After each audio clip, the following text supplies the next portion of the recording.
أعوذ بالله من الشيطان الرجيم. بسم الله الرحمن الرحيم. Assalamu alaikum wa rahmatullahi wa barakatuh, everyone. Thank you very much for coming. Sheikh Amin asked me to give a talk on the Mamluks, so I'm giving a talk on the Mamluks.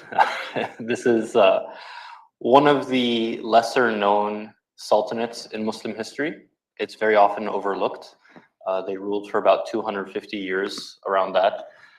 Generally, when we think of Muslim history, I think Ottomans, Mughals, the Umayyads, Abbasids, you think of Muslim Spain, and then the sultanate that gets lost in the middle, that kind of everyone forgets exists, is the Mamluks.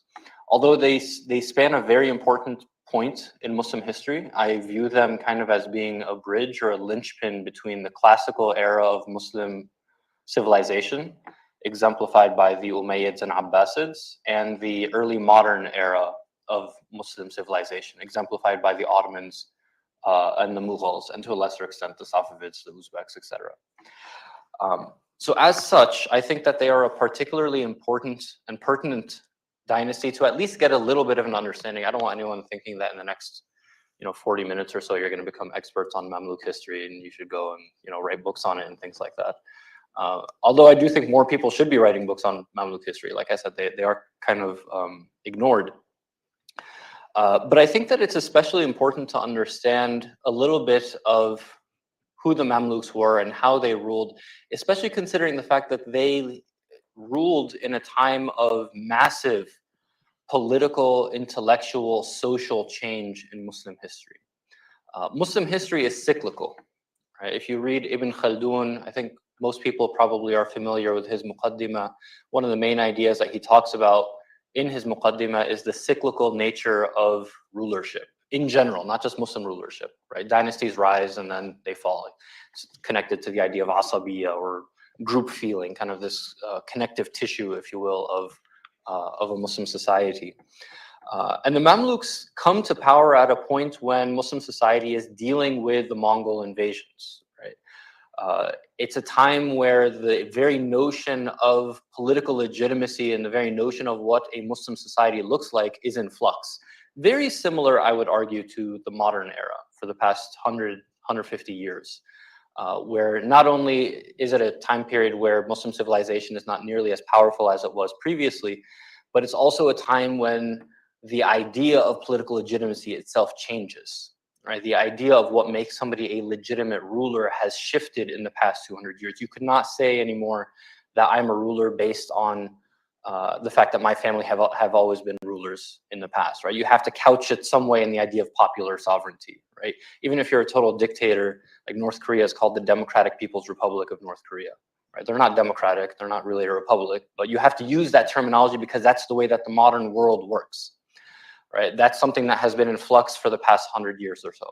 Similarly, the Mamluks in their era from the 13th to the 16th centuries are in a time period where you have to change the way that political legitimacy operates. Right? With that, however, right, so that's the first thing that I want to talk about, the idea of the political dimension of the Mamluks and the changes in political legitimacy at that time. With that, there is a consistency of Islamic intellectualism, right, which allows this dynamic approach towards politics that's still grounded within an Islamic intellectual framework, which I'll try to expand on those two aspects to an extent over the course of the next few minutes, inshallah. Hopefully this won't be boring like a history lecture like high school or something like that. If anyone falls asleep, just don't. All right, so let's talk a little bit about Mamluk origins. So the word Mamluk in Arabic is a slave, right? The Mamluks in their origin are slave soldiers. Now, slavery in Muslim civilizational history is quite different from the American chattel slavery that we're quite used to. I don't want to get into a discussion of like, is slavery legitimate or illegitimate? This is something that gets like rehashed, in Muslim discourses every couple months of like, comparing Muslim slavery to American slavery. I'm not interested in that. The reality is that slavery existed in Muslim civilization, right? It wasn't plantation-based slavery. Generally speaking, Muslim slavery, as it pertains to political domination, originates with the Abbasids, probably around the 700s, 800s, where they start to bring in Turkic slave soldiers from Central Asia. And the way that this would operate is that they would be owned personally by the Abbasid Khalifa, and they would occupy the highest positions in the military and, in some cases, the administration. This is very normal throughout Muslim history. You also have in Al-Andalus, in Muslim Spain, they would bring in slave soldiers from the Balkans, right? That's where you actually get the word slave from Slav, because they would bring in Slavic soldiers to come and serve them. The Mamluks here that we're talking about are a slave dynasty, is not really the right word, but a slave sultanate that originates as slaves of the Ayyubid dynasty. The Ayyubid dynasty is the dynasty of Salah ad-Din al-Ayyubi, right? Founded in the 1270s, essentially, is when he really comes to power as a sultan in his own right, after being a servant of Nur ad-Din Zengi. So the Ayyubid dynasty of Salah ad-Din and then his descendants have a core of Mamluk soldiers. Most of these would have been recruited from what's now like southern Russia and Ukraine, right? Kipchak Turks. All right, there's a lot of different types of Turks. It's not just the Turks of Turkey today, but there's other ethnic and linguistic groups among them. They serve the Ayyubids for a couple decades, but then you have the Mongol invasions that start in the Muslim world really in earnest in the 1220s, right? Chinggis Khan himself kind of decimates Muslim Central Asia, places like Bukhara and Samarkand, and then the Muslim world has a bit of a reprieve for a couple decades until Hulagu comes and destroys Baghdad in the year 1258. Now, the year 1258 is a major turning point. Generally speaking, if you're teaching a course on Muslim civilization, that's 2 semesters. The first semester is like from the Prophet ﷺ to 1258, and the second semester is 1258 to the present. That's the turning point. And the reason for this is because the classical era of Muslim civilization ends in 1258, right? And what I mean by that is the Abbasid domination of political theory in particular ends. Because when the Mongols destroy Baghdad, they take the last Abbasid Khalifa and kill him, and kill basically his entire family, with one exception who we'll talk about in a couple minutes. Now, a little bit of the way that political legitimacy operates before 1258. If you wanted to be a legitimate ruler, like for example, Salah ad-Din, right? He is the first ruler in his dynasty. His father was not a sultan, right? He comes to power through service of Nur ad-Din Zengi.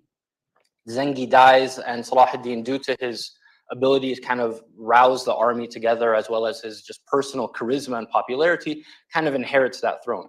He now has to send a letter to the Abbasid Khalifa in Baghdad. Now, by this point, the Abbasid Khalifa has no real practical power on the ground, okay?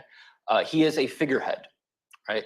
But every sultan throughout most of the Muslim world, with the Maghrib, the West, or North Africa and West Africa being an exception, and Al-Andalus, they are the exception. The rest of the Muslim world recognizes the Abbasid Khalifa as being the kingmaker, essentially.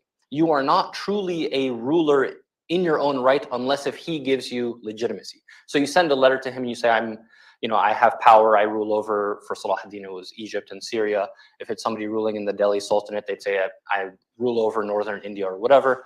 Do I have permission to rule in your name? The Abbasid Khalifa doesn't really have any independent power of his own, so he basically checks off anybody for the most part, right? Now that gives the ruler the permission to rule, all right? And this is usually signified in 2 ways. Number 1 is the Jum'ah khutbah. You make dua for the Abbasid Khalifa, and coins themselves, right? So the way that coins would be minted, for example, the coins minted by Salah ad-Din have the name of Salah ad-Din on one side and then the name of the Abbasid Khalifa on the other, signifying that Salah ad-Din is a legitimate ruler, right? These are the 2 signs of investiture. Anyways, when the Mongols come and destroy Baghdad in the year 1258, the Abbasid Khilafah is gone, essentially, for all intents and purposes, right? The Ayyubids are still ruling in Syria and in Egypt. Okay, I don't want to get too much into the history here. It really is very complicated. There's a lot of palace politics that I have trouble wrapping my head around, so I'm not going to confuse you all with that as well. But the Mongols, due to the amount of destruction that they cause, and the fact that they make it very clear their intention is essentially to conquer the entire Muslim world, and after they had now conquered Iran, Iraq, northern India to an extent, Central Asia, the next thing is Egypt. The Ayyubid Sultan is really hesitant to go toe-to-toe with them, right? So it seems like he's interested in kind of pledging some form of loyalty to the Mongols just to spare his lands in Syria in particular. His Mamluks, his slave soldiers, rebel against him due to that, right? They refuse the idea that they are going to be subservient to the Mongols. There's a separate point that I want to illustrate here just a little bit. The idea, the popular idea that in pre-modern history, kings, sultans, khalifas, whatever, have absolute power just is not real, okay? All of these people have to share power in some way with political groups within their sultanates, right? So you have the Ayyubid Sultan sitting in Damascus. He's got to deal with what his Mamluks want as well. He can't just dictate to them, this is what we're going to do. And when he does try to do that and does try to dictate that we are going to be subservient to the Mongols, they overthrow him. Now, this leads to a problem of legitimacy for the Mamluks. They overthrow the Ayyubid Sultan, and they are now in power. But as a Mamluk, you cannot be a sultan. You cannot be a slave of the sultan and also be the sultan at the same time, right? It simply doesn't work. And also, on top of this, there's no Abbasid Khalifa to sign off on you either. There was another Mamluk dynasty, by the way, in northern India, a couple decades earlier, started in the year 1205. Qutbuddin Aybak, the founder of the Delhi Sultanate, he sends a letter to the Abbasid Khalifa saying, hey, I'm in charge of India and do I have your permission to rule? And the Abbasid Khalifa signs off on it. So that's a legitimate, quote unquote, Mamluk dynasty. But now you don't even have Abbasid Khalifa anymore. So there's two solutions to the Mamluk problem of legitimacy. After they overthrow the Ayyubids, there's no Ayyubid dynasty anymore. Number one is on the practical level, right? The Mamluks, led by Saifuddin Qutuz, lead an army out into Palestine and defeat the Mongols decisively at the Battle of Ain Jalut in the year 1260. All right. On a practical level, if you are the first Muslim rulers to actually beat the Mongols in battle, who's going to tell you that you're not legitimate, right? I mean, that's just the way that things work, right? It's de facto rulership. The second is that in the immediate aftermath of that battle, you have the uncle of the last Abbasid Khalifa pop up in Cairo. Right, the Mongols tried to kill everybody; it just didn't work. A similar kind of thing happened, by the way, when the Abbasids overthrew the Umayyads, where they tried to get rid of that entire family, but Abdurrahman al-Dakhil escapes and finds his way over to Muslim Spain and establishes the Umayyads there. Anyways, so this guy now pops up in Cairo, which is perfect for the Mamluks because they can put him on the throne of the Khilafah as long as he signs off on their legitimacy, right? So it's these two things together, the defense of Muslim lands, which becomes a cornerstone of Mamluk legitimacy. They view themselves as not as an expansionist state, right? The way that, for example, the Ottomans view themselves as leaders of the jihad, an offensive jihad against the Romans, the Byzantines, and then against, the Habsburg Empire in Central Europe. Or, for example, like the Mughals in northern India, who expand their state regularly. The Mamluks have no interest in expansion. Their interest in terms of warfare are two things primarily. Number one, defeating the Mongols and preventing them from expanding into Egypt, which they do in 1260. And then also mopping up the remnants of the Crusader states. Right? So when Salah ad-Din liberates the city of Al-Quds in the year 1183, he's not able to completely get rid of the Crusaders. The Crusaders hold on to a couple strongholds along the coast, particularly the city of Akka, which is a fortress city on the coast. The Mamluks pride themselves on the fact that they finished that job. Right? They are the protectors of the holy lands, not just Al-Quds itself, but also they are the custodians of the two masajid in the Hijaz, in Mecca and Medina, of course. So that is a huge sense of pride for them. They are Khadim al-Haramain al-Sharifain. They protect, they're not interested in expansion. The second is that they hold on to this old idea of Abbasid legitimacy. And I call it old because they are one of 4 examples that we have of people over the course of the 250 years of the Abbasid Khilafah in Cairo that actually does recognize the Abbasids in Cairo. For the most part, the remnants of the Abbasid dynasty founded by this uncle in Cairo is unrecognized. Right? The Ottomans, for example, I think one of the Ottoman sultans sends a letter at some point, I think it's Bayezid. Bayezid I sends a letter recognizing the Abbasid Khalifa in Cairo, but for the most part, they view this the same way that I was talking a few minutes ago about the idea that political legitimacy changes over time. They view this as kind of an old idea. This is not the current way that we deal with things, right? In the new Mongol order, might makes right, right? You want to be a legitimate sultan. It doesn't really matter Abbasid Khalifa or not Abbasid Khalifa. What makes you a true sultan is that you defend Muslim lands, right? So the thing that I really want to bring out here with regards to the way that the Mamluks serve as a bridge is that they're holding on to these old ideas of Abbasid political legitimacy that is an important theoretical cornerstone of what Muslim civilization is. Muslim civilization needs to have a theoretical underpinning of unity across Muslim lands, right? Even though this is practically not the case throughout most of Muslim history. After the year 750, when the Abbasids overthrow the Umayyads, you do not have Muslim political unity across the Muslim world from that point until the modern day. It simply doesn't exist. Anything otherwise is just fantasy, right? But theoretically, it's nice to have this idea of there's Abbasid Khalifa that we all recognize. And this is still being maintained during this dynamic time of political change. Also, with regards to the way that the Mamluks operated, they are not a dynasty. I mentioned that a little bit earlier. A dynasty is when you have a sultanate being passed down from father to son, or at least somewhat through the family. Salah ad-Din, for example, the dynasty did not go down to his children. It went to his brother and then his nephews, and from there. One of the issues that you have, a recurring issue throughout Muslim civilization, is the issue of inheritance. How do you inherit a kingdom, especially in a pre-modern context without modern technology, where it frankly is very difficult to maintain control over an entire empire, right? The founder of the empire usually is capable of doing so through his personal charisma, right? So for example, Timur, right, who despite being a horrible tyrant in a number of different ways, he had a level of personal charisma that allowed him to personally rule over everything from Central Asia to Afghanistan to Lahore, kind of parts of the northern part of the subcontinent, all the way to Azerbaijan, Iran, Iraq, Syria. After he dies, his children don't have that level of personal charisma. And also, he's got multiple children.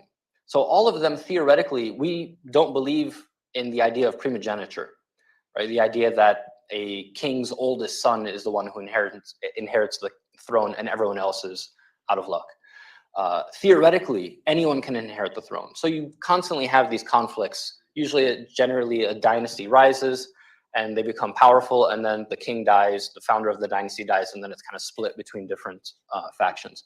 The Mamluks don't have this problem because they don't have inheritance in the first place.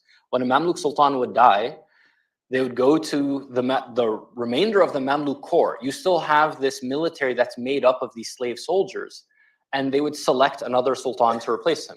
And the sultan's own kids are actually ineligible to inherit that throne, with few exceptions. There are a couple times in Mamluk history where a sultan's child does actually inherit the throne, but for the most part, it is almost kind of an election type of thing.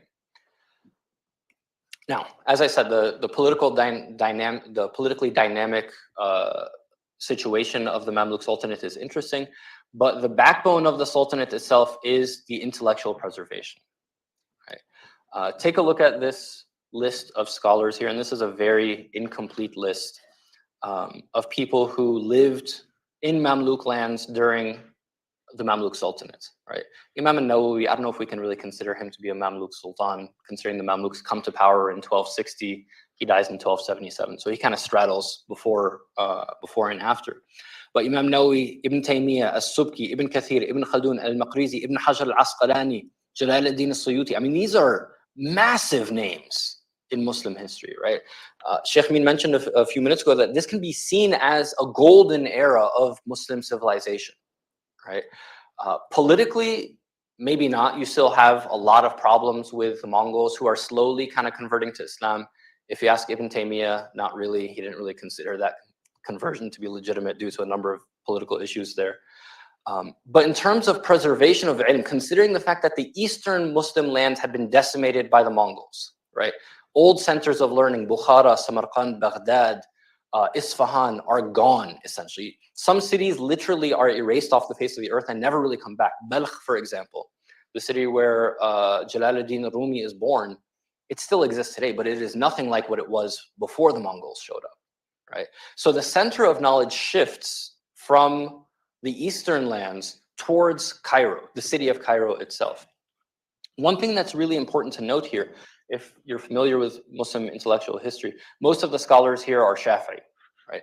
The Mamluk Sultanate, officially, if we can say officially, it's a little bit too early to say that they have an official madhab, but they certainly do favor the Shafi'i madhab. But they make it a point to patronize all four, right? Because there's this idea of, there's not a lot of centers of Muslim knowledge left, right? The old Hanafi centers in Central Asia are essentially gone. They will be revived under Timur. That's why I said Timur is a complicated character. He's not just a tyrant who goes around destroying stuff. He does take a lot of scholars and take them to Samarkand, usually against their will, but whatever. And you put them there and you have them build new madaris and things like that. And then from that Timurid legacy, you have the Mughal dynasty. The Mughal dynasty is a Timurid dynasty, right? So you have this dissemination of ilm into Samarkand under Timur, and then from Samarkand into the Indian subcontinent. But what the Mamluks do is they inaugurate state-run schools. And again, I want to emphasize this idea that Muslim dynasties have different political orientations throughout time, right? The way, for example, that the Abbasids ruled is fundamentally different from the way that the Mamluks ruled, which is fundamentally different from the way that the Ottomans ruled. But one thing that is common between all three of those, as well as all Muslim civilizations throughout Muslim history in general, is the emphasis on ilm as the backbone of Muslim civilization. How that manifests on the ground is different. So you go all the way back to the time of the four Imams, there's no such thing as a state-sponsored school, right? The way that the four Imams, Imam Abu Hanifa and the others, taught is in the masjid. Obviously, they were patronized in many cases by the political authorities, but there was no state-established curriculum and a state-established progression and hierarchy of schools. This is something that kind of starts to begin with the Seljuks in the centuries before the Mamluks. The Mamluks really start to officialize it in a new way, however, where you have these madaris established personally by the sultans themselves. If you go to Cairo, you have a ton of these madaris in the old city of Cairo that are named after the sultans themselves. And usually the sultan his grave would be in the madrasa itself. I'll show you guys an example of that in a couple minutes. So these are state-run schools now. The Ottomans are going to take this idea and really run with it a lot further, where they officialize all of this, where you essentially could not be considered for a government job unless if you graduated from one of the Ottoman state schools. That's not the case yet with the Mamluks, but we're kind of getting there. The practical manner through which this is done is through the awqaf. Right? The awqaf in Egypt at this point dominates society. Right? I mean, we can have an entire presentation just on the role of the waqf in Muslim civilization. Without the waqf, Muslim civilization could not really operate. You could not have madaris, you could not have masajid, you could not have khanqahs, you could not have anything, even soup kitchens, orphanages. All of those are sponsored by these awqaf. Unfortunately, after the Ottoman conquest, a lot of the waqf documents are kind of lost in the conquest. This is just something that happens when you transition from one dynasty to the next. So these awqaf lost a lot of their financial backing as a result. I actually have a colleague who his entire PhD dissertation was focused on one library that was established in Cairo as part of a waqf in the Mamluk era. And we have documents detailing all of the books that they had. They had like 5,000 books or something like that. And this is a relatively small library, of course. 5,000 is not that much. And then the next time that it was cataloged, late in the Ottoman era, there was like 20 or so. So his whole dissertation was like going and tracing, what happened to these books. A lot of them ended up in Istanbul because they conquered, and without waqf documents, it's difficult to maintain this kind of stuff. Anyways, connected with these state-run schools also is the idea now of 4 qadis who serve at the highest levels of government and directly advise the Sultan. This is another thing that is completely unique to the Mamluks. Nobody before them had ever created a council of 4 qadis, one from each madhab. Theoretically speaking, if they couldn't agree, the Shafi'i qadi's position would mostly be taken, with some exceptions. A lot of this depends on the personal charisma of the person. Ibn Khaldun, who I mentioned, he's not from Egypt, right? He's from North Africa. He eventually finds his way into Cairo, and basically as soon as he gets there, the Mamluk Sultan really likes him, and he appoints him as the Maliki Qadi on that council and listens to him more than the other 3 qadis. So if you look at some of the correspondences and the writings at that time, rivalries exist, right? Ibn Khaldun was not always the most popular person. I mean, he clearly was one of the most intelligent people of that time, and certainly one of the most impactful. But probably coming from North Africa, he had a little bit of a different flair to him. Maybe it's kind of like a Bay Area, Midwest type of thing. If we brought like a scholar from the Bay Area here, it would be a similar kind of thing. Anyways, now these ulama served as mediators between the Mamluks and the general population. This is really important to note because of the fact that the Mamluks are still, throughout their history, recruiting slave soldiers from, at first they're recruiting from what's now Ukraine and Russia, and later they recruit mostly from Circassia, right? So you have 2 periods of the Mamluk dynasty. You have the Burji and the Bahri sultanates.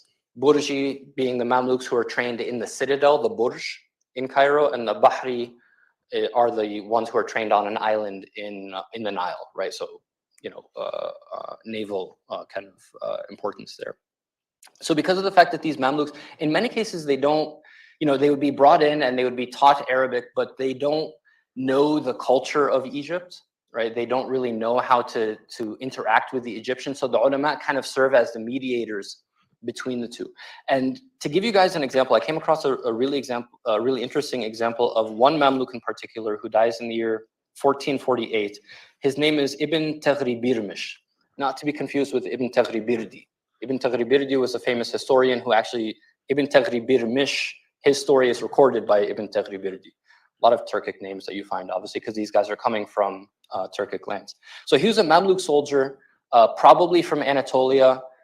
There's some debate, maybe he was actually born Muslim, which indicates, by the way, the importance of being a slave at this point. You actually would have, in some cases, people pretending to be non-Muslims so that their kids could be recruited into the Mamluk Sultanate and become slaves, essentially, so that they can rise to the highest levels of government. So there's some debate about, whether he was originally from Central Asia or if he was born Muslim. In any case, he's taken as a Mamluk slave when he's around 8 or 9 years old. He's taken to Cairo. He's trained in Arabic, obviously, as well as the Islamic sciences, the same way that every single Mamluk slave was trained, right? In order to serve in the government, you had to be a alim. This was non-negotiable. You find a similar thing, by the way, with the Ottomans later, with their Janissary Corps, the Devshirme, where they would bring in slaves through, not from other lands, they would bring in slaves from their own lands, from the Christian cities. And they would be taken to Istanbul and trained. They would obviously become Muslim. They would be trained in Arabic, Turkish, Persian. They would learn fiqh and they would learn hadith and things like that. And then once you graduate, you become a janissary, either an elite soldier or a government administrator. In any case, Ibn Taghribirmish, he was known for studying Hanafi fiqh. In fact, Ibn Hajar al-Asqalani calls him al-faqih, right? That's not a title that you just throw around to anybody, right? And the fact that he is a slave soldier whose primary role really is to be an administrator. He reaches the highest position. His highest position is the 3rd highest position. He is the commander of the citadel in Cairo. So he never becomes a Mamluk Sultan himself, but he's very high up in the administration. He uses his position as commander of the citadel to organize readings of hadith in the citadel itself for the Mamluk slave soldiers, right? And again, Ibn Hajar al-Asqalani not only refers to him as al-faqih, he refers to him as a hafiz of hadith and a muhaddith. Again, if you understand the importance of these titles, this is not somebody who's just sitting in on hadith studies and getting ijazahs because somebody just signed off. This means that he was actually attending these classes and was capable of teaching these classes himself. We don't have any isnads that go through him because he ends up dying relatively early, I think in his 50s. So generally the asanid for hadith, you try to find the oldest person around, right? So he was never really the oldest person around, so we don't have these asanid that go through him. But he is simply an example of the type of education that you have in the Mamluk Sultanate at this point, right? And this is not necessarily the alim education that is being offered. This is the slave soldier education that's being offered. The importance of ilm as the backbone of this sultanate cannot be understated. Just to give you a visual idea of what this looks like, this is the madrasa of Sultan Hassan, built in the 1350s. So what you have here, you can kind of see, I cropped the picture a little bit, but this is open to the air. You have a central courtyard area where you have this wudu fountain right in the center. And then you have 4 iwans, right? So you can see 2 of them here, right? And here you have the mihrab. Each of these 4 iwans was a madrasa for one of the 4 madahib. And there's dozens of these types of madaris in Cairo, right? So you do the math and you have thousands of scholars that are being trained every single year in these madaris. Again, most of the money, probably not, maybe not most, but certainly the largest portion of the money would go to the Shafi'i scholars, because that Egypt historically has been a Shafi'i land. Imam Shafi'i himself lived and died there and taught there. Interestingly, as a side note, there's not many Shafi'i sultanates throughout Muslim history. The vast majority were Hanafi. Obviously, it just works best for governance for a number of different reasons. But Salahuddin himself was a scholar of the Shafi'i madhab, so when he becomes a sultan, he establishes the Shafi'i madhab as the preferred madhab of the sultanate, and then that continues with the Mamluks. But then the Ottomans, the Mughals, etc., tend to follow the Hanafi madhab. Here we have, because the Mamluks, not to the extent of the Ottomans, but the Mamluks do keep pretty good records, and the archival record in Cairo is pretty good. You can go there and find exact, expense sheets like this one of the Nasiriyya Madrasa. We don't need to go through every single point here, but just a couple things to note. The total monthly expenses here are 5,834 dirhams. A dirham is a silver coin, right? So you can figure out how many grams are in a dirham and then translate that to modern money. It wouldn't really work because inflation and things like that, it's not a one-to-one comparison. Economic historians usually peg this to the price of bread, right, to figure out like how much a dirham is actually worth. In any case, this is a lot of money, all right? 5,000 dirhams is no small amount. And you take a look at what this is being offered to. So 300 is given to the supervisor, the novice, right? Basically the person in charge of the madrasa, the president of the madrasa. There's an imam just for the mausoleum being where Sultan al-Nasir himself is buried. So you have an imam just for that area of the madrasa. The Sheikh al-Hadith only gets 30. 30 is still a lot, right? 30 silver coins per month is still a big amount, but I don't know, 1/10 of the supervisor is, he probably deserved a raise. You had Quran reciters, right? This is something that's another cornerstone of Muslim civilization. You will see it, for example, if you ever go to Istanbul and you go to Topkapi Palace and you go to the room where they have the athar, the relics of the Prophet Muhammad sallallahu alaihi wasallam. They have someone there who's reciting Quran 24/7, right? Whether the museum is open or not, like he's there, not him, but they have a council of people that rotate. This is something that was very common, right? If you were somebody who had some amount of wealth, you would usually establish a waqf before you died, and you would, put in the waqf document saying, when I die, take all of my lands and the money that comes from that, a portion of that goes to Quran reciters that are going to sit at my grave and just recite Quran 24/7. Which is a lot easier to do if you're a sultan, obviously, but if you're a wealthy person in general, you would do that. Public visitors to the mausoleum, so just people that would come and make dua, you just give them money. My brother-in-law went to Cairo a few years ago, and he said he went around to like the different graves and things like that, and he was at a grave making dua, and somebody just put an orange in his hand as he's making dua. He's like, "What's this for?" And they're like, "Oh, everyone that comes here, we just give them stuff." I'm like, okay, I guess. So the mu'adhins, the custodians, but take a look here. 4,000 dirhams is dedicated to the professors, the teaching assistants, and the students, right? This is something, another common thing that we find throughout Muslim history is the importance of sponsoring students, right? We all know this, inshallah, being people who are connected to Darul Qasim or students at Darul Qasim. It's very difficult to be a full-time student and, feed yourself, right? The ideal situation is that you have a waqf that supports the institution as a whole, and then make sure that the students themselves don't feel the need to go and get side jobs, right? So that they can focus 100% on their studies. So I mean, if the entire waqf is 5,800 dirhams and 4,000 of that is dedicated to the students and teachers and teaching assistants, that just goes to show how much money is being poured into this madrasa on a monthly basis. And this is one of many madaris in Cairo at this point, right? Like I said, the archival record is very robust for Egypt at this point. Librarian, only 30, sorry, hold on a comment, they didn't get too much. Gatekeepers, cattle drivers, I have no idea what that guy's job was, but it's a fairly, I mean, this just gives you an insight into the running of these madaris and the importance that the Mamluks put into this. Again, the Mamluks are not an expansive dynasty. They're not a dynasty interested in conquering other areas. As long as they can maintain what they have, they're content with that, which incidentally enough actually leads to them being a little bit on the stagnant side with regards to military technology, which leads to them actually being conquered by the Ottomans, right? The Ottomans are a gunpowder empire in that they use this new technology of gunpowder. The Mamluks, being a very traditional slave soldier kind of sultanate, view that as being a dishonorable way of fighting, all right? They view that the honorable way of fighting is that you're on cavalry, you charge into battle, and you fight, which works for them for the most part until they're up against the Ottomans who have guns, and that doesn't pan out too well for them. In any case, last thing, again, I don't want to talk too long and bore everyone, inshallah. A couple last notes about the overall impact of the Mamluk dynasty, Sultanate. Number one, they preserve the idea of khilafah, right? They preserve the idea of overall Muslim unity. Although in reality, this idea had passed, de facto had passed with the Mongol conquest in 1258.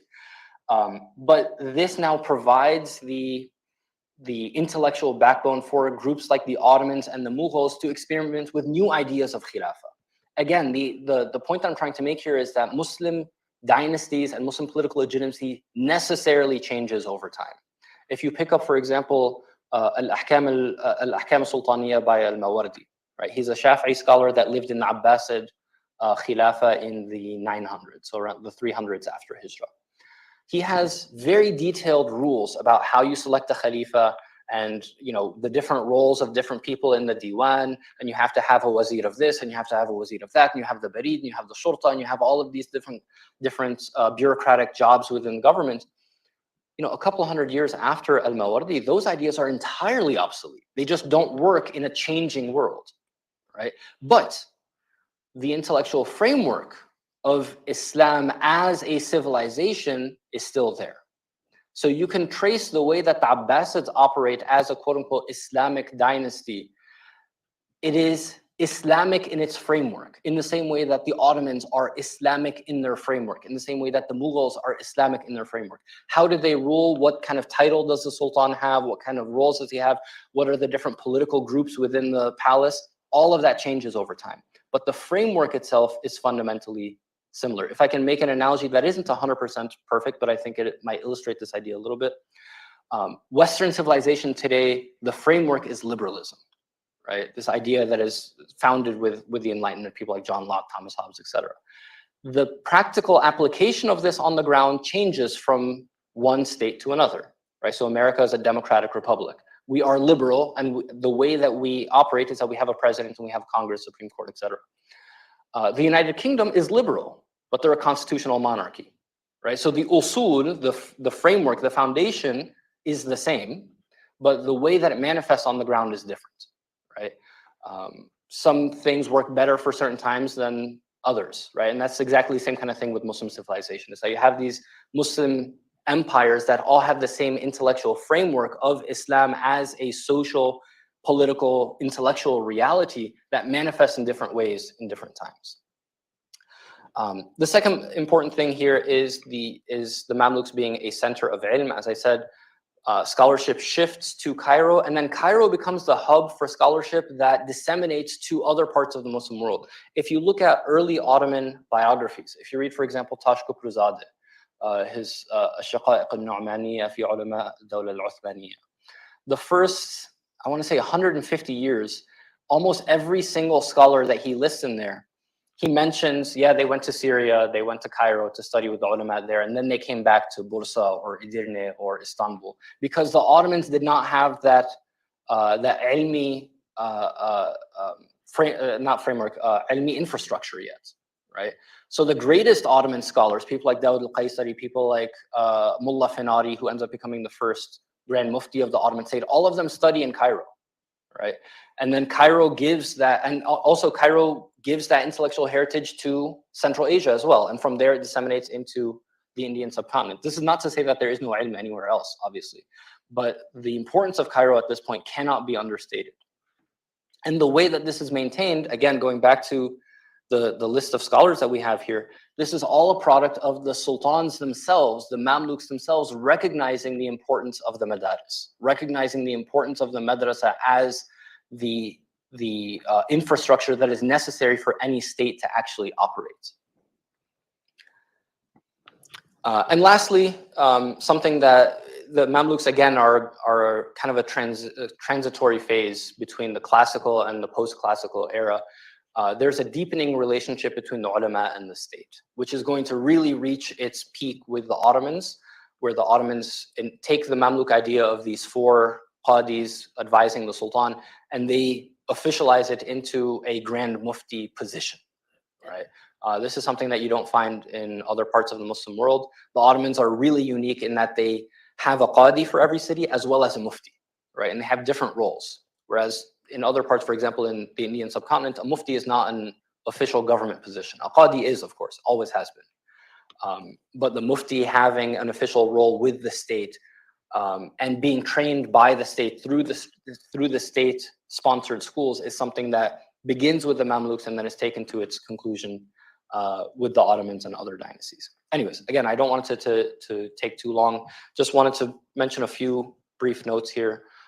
Again, all of this is in the context of what is the importance of Islamic intellectualism for a Muslim society, right? So a place like Darul Qasim, obviously I don't need to like advertise Darul Qasim. You're all already in the door anyways. I think that we're probably all on the same page here. But the importance of any kind of madrasa is not just that you teach people, here's your fiqh, here's your aqidah, here's how you do sarf of a word and things like that. It's that you get an intellectual framework for what does Muslim civilization itself look like, right? So when you're at a low point in Muslim civilization after the Mongols destroy Baghdad, and there are people literally writing poems in the aftermath of the destruction of Baghdad saying this must be Ya'juj and Ma'juj and the day of judgment has to be around the corner. Like they are convinced what could possibly happen more than this? Like this is the end of Muslim civilization. Obviously that was not the case, but in that context, you need the ilmi background in order to create a renaissance and a rise of a new Muslim order, right? And we find ourselves in a very similar kind of position today. So again, Jazakallah khair everyone for coming. I appreciate it. And inshallah, this was beneficial. Assalamu alaikum.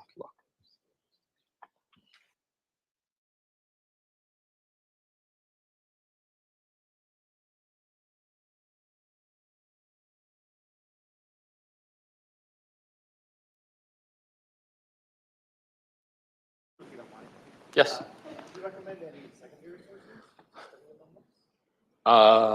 Yeah, let me look into that. And if you want to give me your email, I'll send you something.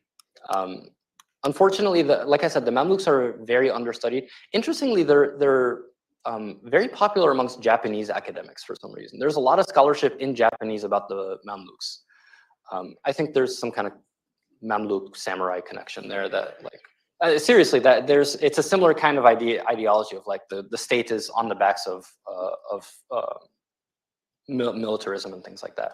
But I'll look into that. As far as books, I can't think of any off the top of my head. There's a lot of articles, academic articles that I can recommend, like the one about Ibn Taghrib-Birmish that somebody wrote an article just looking through Ibn Taghrib-Birdi's tarikh and kind of writing about that. But I can look something up for you if you're interested in email to you, inshallah. has to do with the understanding and perception of the Mamluks, the scholarship, because it was under their reign that they could maybe die in prison because there was a battle between him and his group of different Ottomans. Talk a little about that sort of situation, how they managed that. Yeah, so Ibn Arabi obviously was incredibly influential during this time. I mean, he passed through the Mamluk Sultanate, and he taught. I mean, he died in Damascus during the Mamluk Sultanate. Actually, I think perhaps right before the Mamluks come to power. But Ibn Arabi's influence is mostly in Anatolia at this point, in the teaching circles in Konya. You had quite a few scholars in Cairo that were not fans of him for a number of different reasons.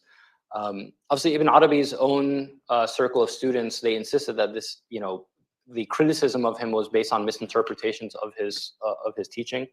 Ibn Taymiyyah was an avowed kind of detractor of Ibn Arabi, and you have this kind of back and forth kind of thing, which is really resolved, by the way, once the Ottomans conquer Cairo. They don't really put up with that anymore. They're like, Ibn Arabi is a wali amongst the awliya, like that's you don't really you can't really be a detractor of him anymore. But it is, hopefully one thing that came across in this presentation is that Mamluk Cairo is a very intellectually diverse place. And despite the fact, so I'll give you one concrete example. Ibn Hajar al-Asqalani, when he's talking about Mullah Fenari, who ends up becoming the first Ottoman Grand Mufti, he talks about him as being a great scholar, and he comes to Cairo every now and then, and all of the people of Cairo go and study with him and this and that.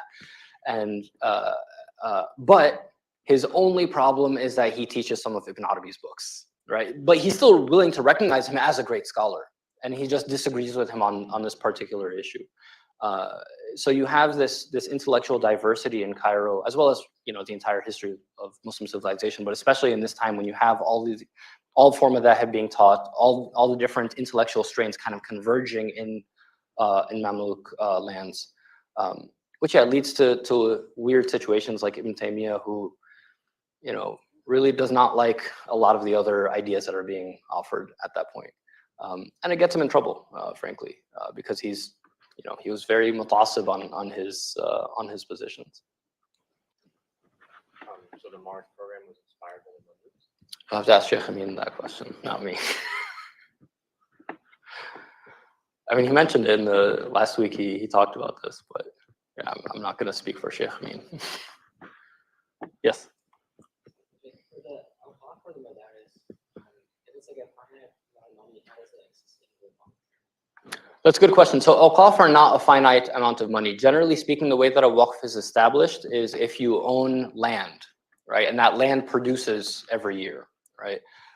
So you dedicate that land for a particular institution, and then the proceeds from that, so the gross income from that land goes back towards maintaining the land itself, as well as whatever profit is made goes towards the institution.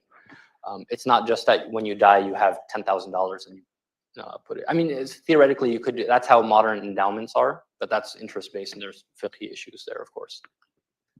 But generally speaking, it's land. There was controversy in the Ottoman Empire of whether you can donate just a pot of money as opposed to land, but at least in Mamluk times, it's just land. Before the Lahib, as you said, they had this kind of one place giving out whatever fatwas and studies like that. So after the Mamluks, how did it continue anywhere, or did it just die out? I don't know what you know about that.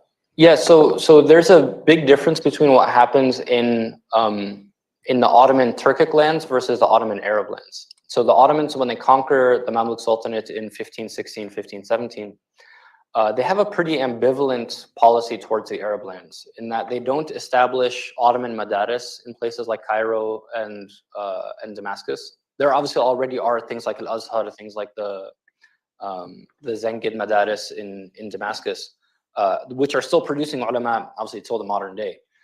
But they are separate from what becomes known as the Ottoman Ilmiya. The Ottoman Ilmiya is almost like a closed system, where if you want to become an Ottoman mufti or an Ottoman qadi in the Ottoman lands, you have to go through those madaris.